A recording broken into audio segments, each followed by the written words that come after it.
Hello नमस्कार दोस्तों, स्वागत है आप सभी का आपके अपने परिवार स्टडी शाला 2.0 में। उम्मीद करते हैं कि आप सभी एकदम अच्छे होंगे और अच्छे से अपनी पढ़ाई भी कर रहे होंगे। देखिए, ये जो हम लोगों की क्लास चल रही थी, क्लास 5 वाली जो पर्यावरण की हम लोग क्लास कंप्लीट कर रहे थे, आज इसमें जो है हम लोग पढ़ने वाले हैं आपका 9वां पार्ट। ठीक है, देखिए पार्ट थोड़े से बढ़ इसलिए रहे हैं क्योंकि हम लोग एक्स्ट्रा चीज़ों को ऐड ऐड कर रहे हैं उसमें। आप ये मान के बिल्कुल मत पढ़िए कि केवल क्लास 5 का कंटेंट इसमें मिल रहा है। ठीक है, इसका 9वां पार्ट है, तो आप इसके पिछले वाले पार्ट प्लेलिस्ट में जाकर के देख सकते हैं। आज की जो हमारी क्लास होने वाली है, वैसे जो आपके कक्षा 5 की किताब में जो चैप्टर दिया है भारतीय संविधान तथा शासन व्यवस्था, इसके बाद केवल एक चैप्टर और बचता है। लेकिन इसमें जो है थोड़ा सा आज की क्लास में हमने पहले चीजों को ऐड किया है। ठीक है, संविधान के बारे में जो चीजें हैं, उसके बाद हम लोग अगली क्लास में पढ़ेंगे संघीय शासन व्यवस्था जो है, जिसमें आपकी कार्यपालिका, न्यायपालिका और व्यवस्थापिका होगी। उसके अगले क्लास में हम लोग पढ़ेंगे जो आपके राष्ट्रीय प्रतीक हैं। तो ये 2 क्लास अभी और भी होंगी, वो छोटी-छोटी क्लास होंगी, वो बड़ी क्लास नहीं होंगी। वैसे जो आपकी संसद है, लोकसभा, राज्यसभा, राष्ट्रपति, इसके बारे में जो आपकी क्लास 5 की बुक है, उसमें बहुत ज़्यादा नहीं दिया है। तो हम लोग थोड़ा-सा उसको शॉर्ट में पढ़ेंगे और जब पॉलिटी की अलग से हम लोग क्लास लेंगे, तो उसमें उसको हम एकदम बेहतर तरीके से और अच्छे तरीके से देंगे। ठीक है? बाकी जो आप लोगों का नोट्स ये वाला तैयार हो रहा है, कक्षा 4 और 5 का पूरा पीडीएफ ये प्रिपेयर किया जा रहा है। उसमें थोड़ी बहुत चीजें थी जो अभी उस पे काम चल रहा है। अगले 1-2 दिन में वो आपको प्रोवाइड कर दी जाएंगी। ठीक है, तो उसके लिए आप परेशान बिल्कुल ना होइए। अब चलिए, आज की क्लास में आपको संविधान निर्माण से संबंधित सारी चीजें आपको मिलने वाली हैं, जिसमें संविधान सभा भी होगा, संविधान की समितियां होंगी, अगस्त प्रस्ताव, क्रिप्स प्रस्ताव जो है, कैबिनेट मिशन, उद्देश्य प्रस्ताव, प्रारूप समिति और जितनी भी समितियां बनी हैं संविधान से संबंधित, वो सारी चीजें आज की क्लास में आपको मिलने वाली है। तो चलिए, बिना गंवाए हम लोग शुरू करते हैं। सबसे पहले हम लोग देखते हैं भारतीय संविधान को एक बार, कि ये इसकी जो है प्रक्रिया कहां से और कैसे जो है शुरू हुई। ठीक है, तो सबसे पहले ये जान लेते हैं संविधान क्या है। तो संविधान एक विधि है, या कह सकते हैं कि आप एक ऐसी व्यवस्था है जिसमें नियमों को रखा गया है जिससे कि सरकारें चलाई जाती हैं। क्या होता है, किसी राज्य का शासन, वहां की व्यवस्था चलाई जाती है, वही क्या आपका संविधान है। ठीक है, तबीयत थोड़ी सी ठीक नहीं है, इसी वजह से क्लास भी आपकी छोटी होगी और बेहतर तरीके से कम समय में हम लोग कंटेंट देखने की कोशिश करेंगे। ठीक है, चलिए बात करें अगर संविधान के प्रकार की, तो लिखित और अलिखित 2 प्रकार के संविधान है। जो लिखित संविधान है सबसे पहले कहां पर, अमेरिका में। अलिखित संविधान सबसे पहले ब्रिटेन में। ठीक है, तो ब्रिटेन में आपको पता है ना, ब्रिटेन किसकी जननी किसके रूप में जानते हैं, तो ब्रिटेन को हम संसद की जननी क्या कहते हैं, संसद की जननी के रूप में भी हम जानते हैं ब्रिटेन को। ठीक है, आगे बात करें कि संविधान सभा के गठन की प्रक्रिया के बारे में अगर हम लोग देखते हैं कि सबसे पहले किसने गठन का विचार रखा था, तो एम.एन. राय या मानवेंद्र नाथ राय इनका नाम है। ये एम.एन. है, एम.एन. राय, मानवेंद्र नाथ राय जी के द्वारा रखा गया था। 1934 में सबसे पहले विचार रखा गया था इसके लिए। ठीक है, अब अगर उसके आगे हम बात करें, तो उसके आगे आपका आया था अगस्त प्रस्ताव। अब यहां से प्रश्न क्या बनता है कि अगस्त प्रस्ताव कब आया था। यह प्रश्न आपसे पूछा जा सकता है कि अगस्त प्रस्ताव कब आया था। तो इसका सही समय है 8 अगस्त 1940, यह आपका उत्तर होना चाहिए। तो अगस्त प्रस्ताव कब आया था, 8 अगस्त 1940 को। उस समय वायसराय कौन था। अगस्त प्रस्ताव ये कोई अलग से प्रस्ताव नहीं, बल्कि इसके द्वारा कहे गए कथन थे लॉर्ड लिनलिथगो के द्वारा, जो 8 अगस्त 1940 को कहां पर कहा था इन्होंने, शिमला में कहा था। उसे ही अगस्त प्रस्ताव के नाम से जाना जाता था। 2 चीजें, कब आया और कौन था वायसराय, तो लॉर्ड लिनलिथगो। और कब आया, 8 अगस्त 1940। तो अगस्त प्रस्ताव के बारे में ये चीजें आपको पता होनी चाहिए। हालांकि अगर आप नोट नहीं कर पा रहे होंगे तो भी ये चीज आपको आपके पीडीएफ में उपलब्ध कराई जाएगी। ठीक है, आगे बात करें, क्रिप्स प्रस्ताव आया था, कब आया था, 1942 में। इंपॉर्टेंट है, आपसे पूछेगा कि 1942 में, आपसे ये पूछ लेगा क्रिप्स प्रस्ताव कब आया था, तो देगा 1940, 1942, 1944, 1945 ऐसे देगा ऑप्शन में। ठीक है, तो आप ध्यान रखेंगे 1942 मार्च में आया था। कौन था उसका अध्यक्ष, तो स्टेफोर्ड क्रिप्स जो है इसका अध्यक्ष था क्रिप्स प्रस्ताव का। इसका उद्देश्य क्या था, इसका भी उद्देश्य था संविधान सभा का गठन करना, ये आप ध्यान में रखेंगे। अब प्रश्न और बन सकते हैं, थोड़ा सा और अगर डीप में जाएगा तो प्रश्न ये बनेगा कि भाई जब क्रिप्स प्रस्ताव आया था तो उस समय ब्रिटेन का पीएम कौन था, प्रधानमंत्री कौन था ब्रिटेन का, तो आप कहेंगे विंस्टन चर्चिल था। और अगर पूछा जाए कि वायसराय कौन सा, तो आप देखिए 1940 में लिथगो था, ठीक है, जब अगस्त प्रस्ताव आया था, तो वही 2 ही साल का अंतर है ना, 1942। तो ध्यान रखेंगे अगस्त प्रस्ताव और क्रिप्स प्रस्ताव दोनों के समय लिथगो ही था जो कि वायसराय था। तो ये इंपॉर्टेंट है, याद रखेंगे, ठीक है भाई। उद्देश्य आपको पता चल गया कि क्रिप्स प्रस्ताव का उद्देश्य भी था संविधान सभा का गठन करना। लेकिन अब यहां पर बात यह हुई, इसकी कुछ शर्तें थी क्रिप्स प्रस्ताव की, जिसकी वजह से कांग्रेस और मुस्लिम लीग दोनों के द्वारा क्या किया गया, इसे स्वीकार नहीं किया गया। और अगर हम इसकी भी बात करें ना, अगस्त प्रस्ताव की बात करें, तो ये भी जो है आईएनसी के द्वारा स्वीकार नहीं किया गया था, ठीक है, भारतीय राष्ट्रीय कांग्रेस के द्वारा स्वीकार नहीं किया गया था। अब यहां पर आप देखिए, जो ये आपका क्रिप्स प्रस्ताव आया था, इसे गांधी जी ने क्या कहा, ये इंपॉर्टेंट है, मोस्ट इंपॉर्टेंट है। इसके बारे में ये तीसरा सबसे जरूरी प्रश्न बन सकता है, पोस्ट डेटेड चेक या उत्तर दिनांकित चेक किसे कहा था गांधी जी ने? तो आप किसे कहेंगे भाई? क्रिप्स प्रस्ताव को कहेंगे कि ये पोस्ट डेटेड या उत्तर दिनांकित चेक है। इसे गांधी जी का कथन है, ध्यान में रखेंगे। अब बात करते हैं आगे कैबिनेट मिशन, ठीक है, इंपॉर्टेंट है कैबिनेट मिशन, ध्यान में रखेंगे। चलिए थोड़ा सा और जूम आउट कर लेते हैं ताकि आपको सारी चीजें दिखें, ठीक भाई। देखिए अब यहां पर हम बात करते हैं कैबिनेट मिशन, इंपॉर्टेंट, ठीक है, सबके सन आपको पता होने चाहिए। 8 अगस्त 1940, मार्च 1942 और अब आपका आ गया है 24 मार्च 1946, 2-2 साल का अंतर है, ध्यान में रखेंगे इसको। यहां पर कब आया था कैबिनेट मिशन? तो 24 मार्च 1946 को आया था। अब यहां पर क्या बनता है प्रश्न की कौन जो है इसका अध्यक्ष था, ठीक है, तो पैंथिक लॉरेंस जो था अध्यक्ष था। कितने सदस्य थे? 3 थे, 3 सदस्य थे, जिसमें पैंथिक लॉरेंस जो था ये क्या था, ये अध्यक्ष था, ध्यान में रखेंगे। और अलेक्जेंडर और स्टेफोर्ड क्रिप्स जो है, एक मिनट का कुछ ट्रिक था, याद आ रहा, चलिए ठीक है, मैं अगली क्लास में बता दूंगा जब इसका ट्रिक एक ध्यान में नहीं आ रहा है, मैं आपको बताता अभी, ताकि ये चीजें आपको एक बार में याद हो जाती, ठीक है। याद नहीं आ रहा, चलिए कोई बात नहीं। तो यहां पे आपको ये ध्यान रखना है कि जो लॉरेंस था वो इसका अध्यक्ष था। किसका? कैबिनेट मिशन का अध्यक्ष था, ये प्रश्न पूछता है। दूसरा प्रश्न बनता है कि निम्न में से कौन कैबिनेट मिशन में शामिल नहीं था? 3 ये नाम देंगे, एक कोई अलग नाम दे देगा। तो ये चीजें आपको ध्यान में रखनी है भाई, ठीक। आगे बात करते हैं कि उस समय पीएम कौन था ब्रिटेन का? तो क्लीमेंट एटली था, अब चर्चिल नहीं था। ये ध्यान में रखेंगे कि एटली उस समय का प्रधानमंत्री था, ये ध्यान रखेंगे। और इसका उद्देश्य क्या था? इसका भी उद्देश्य था संविधान सभा का गठन करना। और इन्होंने क्या किया? प्रांतीय विधानसभाओं द्वारा अप्रत्यक्ष निर्वाचन किया और 10 लाख की संख्या पर एक प्रतिनिधि को घोषित किया वहां पर, ठीक है। तो ये ध्यान में रखेंगे कि जो सदस्य उसमें संविधान सभा में रखे जाने थे, 10 लाख की जनसंख्या पर एक प्रतिनिधि को रखा जाना था। ये किसने जो है प्रस्ताव रखा था? ये रखा था कैबिनेट मिशन के द्वारा रखा गया था, ध्यान में रखेंगे। आगे अगर हम बात करें आगे हम बात करते हैं कि अंतरिम सरकार का गठन कब किया गया? तो यह किया गया 2 सितंबर 1946 को, इंपॉर्टेंट है, ठीक है। अंतरिम सरकार का गठन 2 सितंबर 1946 को किया गया, जिसमें भीमराव अंबेडकर जी सदस्य नहीं थे, इंपॉर्टेंट है। ये पॉइंट्स आपको याद करने हैं, इसमें सारे ऐसे पॉइंट हैं जो प्रश्न में आ सकते हैं, ठीक। अब यहां पर कुछ संविधान सभा की महत्वपूर्ण बैठकें आती हैं। देखिए जब अंतरिम सरकार का गठन किया गया उसके बाद आपके लिए महत्वपूर्ण क्या आता है? महत्वपूर्ण आता है कि कुछ सन आपको याद करने हैं जो संविधान सभा के गठन के बाद उनकी बैठक हुई थी। बात यह है कि जब संविधान सभा का गठन किया गया, ठीक है, तो उसका अध्यक्ष किसे चुना गया? तो 2 चीजें हैं, अभी आप ध्यान से देखेंगे तो समझ में आएगा। अब देखिए 3 डेट आपको याद करनी है, एक 9 दिसंबर, एक 11 दिसंबर और एक 13 दिसंबर, एक दिन के अंतराल पे। 9 के बाद 10 छोड़ दो 11, 9 में 2 जोड़ दिया 11, 11 में 2 जोड़ दिया 13, तीनों आपको याद करना है। पहला 9 दिसंबर 1946, ठीक है भाई। ये पहली बैठक हुई थी संविधान सभा की। कहां पर हुई थी? तो नई दिल्ली में काउंसिल चैम्बर पुस्तकालय में हुई थी। और इसमें क्या किया गया था कि ये डॉक्टर सच्चिदानंद सिन्हा जी को अध्यक्ष तो चुना गया, लेकिन कैसा? अस्थायी अध्यक्ष चुना गया था। तो 9 दिसंबर 1946 को जो पहली बैठक हुई थी उसमें डॉक्टर सच्चिदानंद सिन्हा को अस्थायी अध्यक्ष चुना गया था। और इस पहली बैठक का बहिष्कार किसने किया?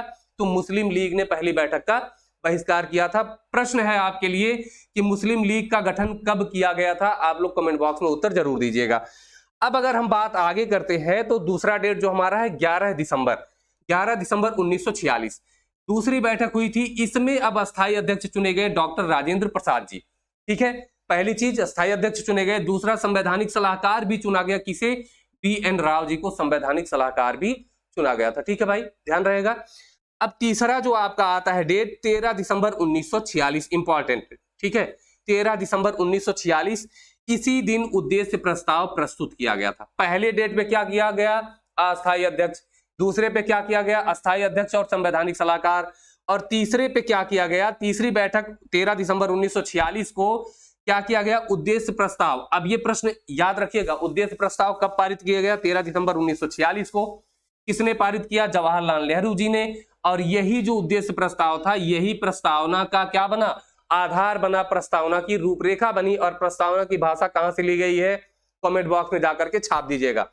और अब देखिए, बात यह है कि इन्होंने प्रस्तुत किया था 13 दिसंबर 1946, लेकिन ये कब जो है स्वीकार किया गया?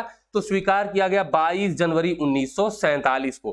ठीक है, अब भाई दिसंबर चल ही रहा था, अगला महीना जनवरी ही आया, तो 22 जनवरी 1947 को इसे स्वीकार किया गया था। ठीक है, तो उद्देश्य प्रस्ताव के बारे में ये चीजें आपको पता चल गई। आगे अगर हम बात करें कि संविधान सभा की अंतिम बैठक कब हुई, तो 24 जनवरी 1950 को ये प्रश्न भी पूछा जा चुका है। तो अंतिम बैठक कब हुई थी? तो 24 जनवरी 1950 को अंतिम बैठक हुई थी।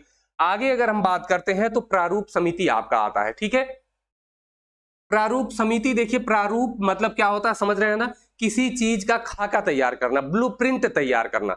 जब आप CDP पढ़ेंगे तो उसमें प्रश्नों के निर्माण के लिए एक ब्लूप्रिंट की बात आती है। ब्लूप्रिंट का मतलब ये होता है कि किस तरीके से आपको काम करना है, उसका नक्शा एक तैयार कर दिया जाता है, एक खाका तैयार कर दिया जाता है। तो वही तैयार करने के लिए प्रारूप समिति बनाई गई। क्या बनाई गई? प्रारूप समिति बनाई गई, जिसका अध्यक्ष किसे बनाया गया था? डॉक्टर भीमराव अंबेडकर जी को बनाया गया था। प्रारूप समिति कब गठन किया गया? तो 29 अगस्त 1947। इंपॉर्टेंट है भाई। ठीक है, 1947 में आपने दो चीजें देख ली। क्या क्या देख लिया? एक आपने देख लिया और जो है उद्देश्य प्रस्ताव जो है वो स्वीकृत हुआ। ठीक है, उद्देश्य प्रस्ताव क्या हुआ? स्वीकृत हुआ। कब हुआ था? 22 जनवरी 1947 को। ठीक, और दूसरा आपने देखा 29 अगस्त। ठीक है, 29 अगस्त 1947 आपने देखा। इसमें क्या हुआ? इसमें प्रारूप समिति का गठन किया गया। याद रहेगा। अब इसमें दूसरी बात आती है कि कितने सदस्य थे? 7 थे, एक अध्यक्ष और 6 क्या थे? सदस्य थे। इंपॉर्टेंट है, यहीं तक आपकी परीक्षा में पूछा जाता है। अब इसमें सदस्यों के नाम नहीं पूछा जाएगा, कौन किसकी डेथ हो गई, किसकी जगह पे कौन आया, ये नहीं पूछा जाएगा। अब इसमें संविधान निर्माण में कितना समय लगा? देखिए, ये तो अब बच्चों वाला प्रश्न हो गया है। ठीक है, तो बहुत मुश्किल से पूछा जाएगा। हो सकता है नया आयोग है तो ऐसे भी बचकाने प्रश्न भी दे दे, लेकिन कम संभावना है। कितना समय लगा? 2 वर्ष 11 माह 18 दिन। हाँ, ये वाला बचकाना नहीं है कि कितने दिन बहस चली। तो 3 वाचन चले थे उसके और टोटल 114 दिन बहस हुई थी। ध्यान रखें कि कितने दिन बहस हुई? 114 दिन बहस हुई थी। आगे अगर हम देखें कि संविधान को जो है कब क्या किया गया? अब यहां ध्यान दीजिएगा, पारित या अंगीकृत, पारित या अंगीकृत। ठीक है, लागू और पारित या अंगीकृत, ध्यान रखेंगे। एक तो ये दोनों एक ही है, पारित किया गया या अंगीकृत किया गया। लेकिन जब लागू की बात आएगी तब अलग हो जाएगा आपका उत्तर। अभी क्या है? अभी यहां पारित किया गया, तो 26 नवंबर 1949 को पारित किया गया था और 26 जनवरी 1950 को क्या किया गया? लागू किया गया था। ये आपको एकदम रट जाना चाहिए। ठीक है, आगे चलें। चलिए, अब कुछ समितियां आपको देख लेनी है जो कि आपके संविधान निर्माण से ही संबंधित है। कौन कौन सी है? पहली ये है कि प्रारूप समिति, आपको पता है डॉक्टर भीमराव अंबेडकर। अब आपको तुरंत दिमाग में आना चाहिए कितने सदस्य? 7। ठीक है, कब गठन किया गया था? 29 अगस्त 1947 को गठन किया गया था। ये आपको जैसे प्रारूप समिति का नाम आए तुरंत ये 2-3 चीजें आपके दिमाग में घूम जानी चाहिए। अगला है संविधान सभा, तो डॉक्टर राजेंद्र प्रसाद। देखिए, संविधान सभा का अध्यक्ष डॉक्टर राजेंद्र प्रसाद आपको मिलेगा ही मिलेगा। अब यहां पर अगर आपसे पूछे कि अस्थायी अध्यक्ष क्या है? अस्थायी अध्यक्ष तो डॉक्टर सच्चिदानंद सिन्हा। और अगर ये पूछे कब अस्थायी अध्यक्ष इनको बनाया गया था, तो आप तुरंत बताएंगे 11 दिसंबर 1946 को। ठीक है भाई, ओके है, आगे चलें। संचालन समिति डॉक्टर राजेंद्र प्रसाद जी, और राष्ट्रीय ध्वज तदर्थ समिति, देखिए ध्यान दीजिए, एक तो आपको मिलेगा तदर्थ समिति, एक मिलेगा आपको झंडा समिति। देखिए राष्ट्रीय ध्वज के लिए तदर्थ समिति, जब भी आपको तदर्थ लगा मिले, वो राष्ट्रीय ध्वज लिखा हो या झंडा लिखा हो, ठीक है, तदर्थ झंडा समिति मिल जाए या राष्ट्रीय ध्वज तदर्थ समिति मिले, राजेंद्र प्रसाद ही आप लगाएंगे। ठीक है, जब बिना तदर्थ के आपको दिया जाए कि झंडा समिति, तब उसका जेबी कृपलानी आप लगाएंगे। एकदम दिमाग में बैठा लीजिएगा इन चीजों को। अगला है संघीय संविधान समिति व संघ शक्ति समिति, ये पंडित नेहरू जी के पास था, जो कि उस समय पीएम बने। ठीक है, आगे बात करें प्रांतीय संविधान समिति, सरदार पटेल, कौन थे? सरदार वल्लभ भाई पटेल जी जो है प्रांतीय संविधान समिति के अध्यक्ष थे। ये समितियां आप स्क्रीनशॉट भी ले सकते हैं, अदरवाइज आप इंतजार कर लीजिए, आपको पीडीएफ भी प्रोवाइड होने वाला है। आगे है मौलिक अधिकार समिति, तो सरदार पटेल जी, कौन सा? मौलिक अधिकार समिति सरदार पटेल जी। और अल्पसंख्यक व जनजातीय परामर्श के जो है जो परामर्श समिति थी, उसके भी अध्यक्ष कौन थे? सरदार पटेल जी ही थे। ये भी आपको ध्यान में रहेगा। झंडा समिति देखिए आ गया जेबी कृपलानी। क्या है झंडा समिति? जेबी कृपलानी इंपॉर्टेंट है। ठीक है, हमने बताया अगर यही तदर्थ लगा देते, ठीक है, अगर इसी के पहले तदर्थ हम लगा देते, क्या लगा देते? तदर्थ लगा देते, तो ये जेबी कृपलानी उत्तर ना होकर के डॉक्टर राजेंद्र प्रसाद आप उत्तर लगा देते, जैसा कि मैंने आपको ऊपर अभी बताया था ये। ठीक है, ओके है, आगे चलते हैं। अब देखिए ये क्लास 5 से कुछ चीजें उठाई गई हैं, इसको हम एक एक करके आपको थोड़ा थोड़ा बताते चलेंगे। संविधान की कुछ विशेष बातें जो कक्षा 5 की किताब में दी गई हैं, वही चीजें यहां पर रखी हैं। अगली क्लास जो आपकी होगी वो संघीय शासन व्यवस्था की होगी, जो कि कक्षा 5 में आपके जो संसद पूरा दिया गया, मतलब कार्यपालिका, न्यायपालिका और व्यवस्थापिका, अगली क्लास ये हो जाएगी आपकी। फिर एक क्लास आपकी राष्ट्रीय प्रतीक वाली होगी। इसमें क्या है कि हमारे संविधान में कहा गया है कि भारत एक संपूर्ण प्रभुत्व संपन्न देश है। अब देखिए संपूर्ण प्रभुत्व संपन्न देश का मतलब क्या होता है? संपूर्ण प्रभुत्व संपन्न किसी भी राज्य को तभी माना जाएगा जब वो अपने निर्णय खुद ले सके। क्या कर सके? जब वो अपने निर्णय खुद ले सके, अपने शासन व्यवस्था के लिए कानून खुद बना सके, तभी वो संपूर्ण प्रभुत्व संपन्न है। तो जाहिर सी बात है कि हमारा देश क्या है? कानून स्वयं बनाता है। इसका मतलब क्या है? संपूर्ण प्रभुत्व संपन्न है। ये आपका जो टीईटी पेपर 2 है, ठीक है, टेट का पेपर 2 वाला जो है, उसके लिए बहुत ज्यादा जरूरी है, क्योंकि उसमें ऐसे प्रश्न बहुत पूछे जाते हैं। आगे बात करें कि संविधान में हमारे देश को समाजवादी राज्य कहा गया है, जिसका लक्ष्य समाज की आर्थिक एवं सामाजिक विषमताओं को दूर करना है। देखिए समता का अधिकार अगर आपको पता हो, ठीक है, समता का अधिकार। अब यहां पर एक चीज मैं आपको बता दूं, समता और समानता में अंतर होता है। क्या है? समता और समानता में अंतर होता है। कैसे समता समानता में अंतर होता है ये समझिए। मान लीजिए एक 5 फीट का व्यक्ति है, एक 4 फीट का व्यक्ति है, ठीक है, एक दीवार से इन दोनों लोगों को देखना है, उस पार देखना है।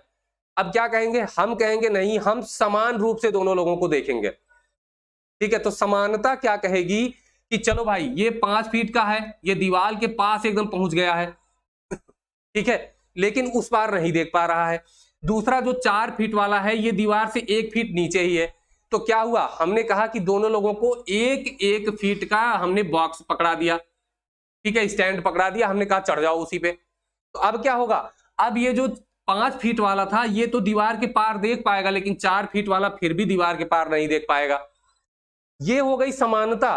क्यों समानता हुई? क्योंकि दोनों को 1-1 फीट का ही स्टैंड दिया गया। लेकिन समता क्या होती है? समता होती है कि ये हमें नहीं मतलब है कि यहां कितना ऊंचा स्टैंड किसको मिल रहा है, लेकिन दोनों दीवार के पार देखने चाहिए। समता ये होती है, समझ रहे हैं ना? दीवार के पार देखना चाहिए। इनको 1 फीट का स्टैंड मिला, ये दीवार पार कर गए, तो इन्हें क्या किया जाएगा? इन्हें 2 फीट का स्टैंड दे दिया जाएगा, ये दीवार पार कर जाएंगे। मतलब दोनों का लेवल दीवार पार इतना होना चाहिए नीचे, चाहे जितना बड़ा स्टैंड मिले। ये समता होती है। ठीक है भाई, आगे देखते हैं। संविधान में देश के सभी नागरिकों को अपने धर्म का पालन करने की छूट मिलती है। तो धार्मिक स्वतंत्रता का अधिकार भी आप देख चुके हैं। मौलिक अधिकार में दिया गया है कि आप किसी भी धर्म को मानने के लिए स्वतंत्र है, और भारत एक पंथ निरपेक्ष राज्य है, ये भी आपको पता है। ठीक है भाई, ओके है। तो देखिए ये अनुच्छेद आपको 25 में मिल जाएगा कि किसी भी धर्म को अबाध रूप से मानने की स्वतंत्रता दी गई है आपके संविधान में, हमारे संविधान में। आगे बात करें, भारत में संसदीय शासन प्रणाली है जिसमें मंत्रिपरिषद लोकसभा के प्रति उत्तरदायी है। इंपॉर्टेंट है, पूछा गया प्रश्न है कि मंत्रिपरिषद किसके प्रति उत्तरदायी होता है, तो किसके प्रति? लोकसभा के प्रति उत्तरदायी होता है। यही आपका संसदीय शासन व्यवस्था है। आगे बात करते हैं कि आपके संविधान में नागरिकों को 6 मौलिक अधिकार दिए गए हैं। भाई कितने हैं? 6 हैं। और उनको मूल कर्तव्य कितने दिए गए हैं? 11 मूल कर्तव्य दिए गए हैं। चलिए मौलिक अधिकार के बारे में बात करें, अनुच्छेद 12 से 35 मौलिक अधिकार है। ठीक है, किसमें है? अनुच्छेद आपका 12 से 35। भाग कौन सा है? तो आप कहेंगे सर भाग 3 है। पहले कितने थे? पहले आपके थे 7। कितने मौलिक अधिकार थे भाई? पहले आपके मौलिक अधिकार थे 7। फिर उसके बाद आया 44वां संविधान संशोधन। कौन सा? 44वां संविधान संशोधन 1978। तो इसमें क्या हुआ भाई? 44वां संविधान संशोधन में क्या हुआ? जो आपका संपत्ति का अधिकार था, कौन सा? संपत्ति का अधिकार था, अनुच्छेद 31 में उसको हटा कर दिया गया। 19F को भी हटाया गया। ठीक है, दोनों में संपत्ति का अधिकार दिया गया था, अनुच्छेद 31 में और अनुच्छेद 19F में दिया गया था। ये मौलिक अधिकार की कैटेगरी से हटा करके कहां दिया गया? अनुच्छेद 300A में दे दिया गया। अब इसे क्या कर दिया गया? कानूनी अधिकार कर दिया गया है। तो अब मौलिक अधिकारों की संख्या कितनी रह गई भैया? 6 रह गई है, ध्यान देंगे। मूल कर्तव्य की अगर हम बात करें तो क्या होता है? देखिए पहले 10 ही मूल कर्तव्य थे, लेकिन एक मूल कर्तव्य जोड़ दिया गया। कौन सा? 11वां मूल कर्तव्य जोड़ दिया गया। कब जोड़ा गया था? कब जोड़ा गया था भाई? 86वां संविधान संशोधन। कब? 86वां संविधान संशोधन सन 2002 में एक और मौलिक कर्तव्य जोड़ा गया, जिसमें 6 से 14 वर्ष के बच्चों को निःशुल्क एवं अनिवार्य शिक्षा दी जानी थी। तो ये मौलिक कर्तव्य में जोड़ दिया गया 11वां वाला। मौलिक कर्तव्य हमारे मूल संविधान में नहीं था। कहां था? मौलिक कर्तव्य जो है वो हमारे मूल संविधान में नहीं था।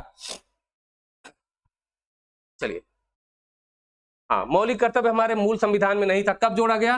तो 42वां संविधान संशोधन। कब जोड़ा गया?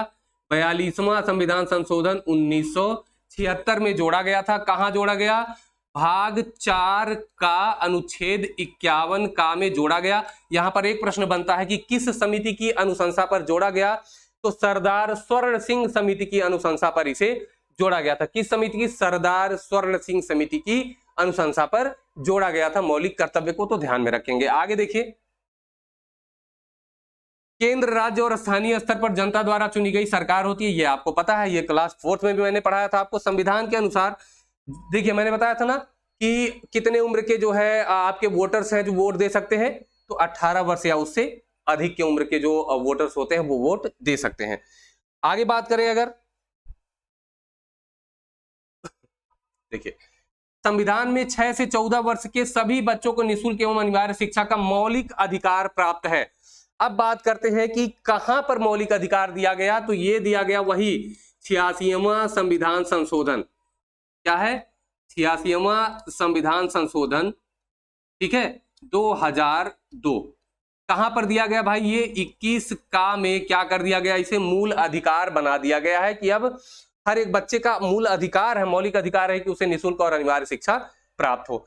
आगे बात करें, सामाजिक समानता मौलिक अधिकार है। तो ये भी देखिए, सामाजिक समानता भी क्या है? मौलिक अधिकार है। बालिकाओं को भी बालकों के समान अधिकार प्राप्त किए गए हैं, जिसमें देखिए लिंग भेद नहीं होना चाहिए। आपके संविधान में लिखा है कि लिंग भेद नहीं होना चाहिए किसी के भी साथ। तो यही चीज है कि बालक बालिकाओं में अंतर नहीं करना है। तो सामाजिक समानता मौलिक अधिकार है, ये यहां से स्पष्ट होता है। ठीक है, तो क्लास कैसे लगी कमेंट बॉक्स में आप लोग जरूर बताइएगा। आज की क्लास यहीं पर समाप्त होगी। जितने हमारे नए साथी हैं, हमारा एक परिवार है टेलीग्राम पर, ठीक है, टेलीग्राम पर है, किस नाम से? स्टडी शाला 2.0 ऑफिशियल के नाम से। ठीक है, तो आप क्या करेंगे, इसे आप जाकर के ज्वाइन कर लीजिएगा।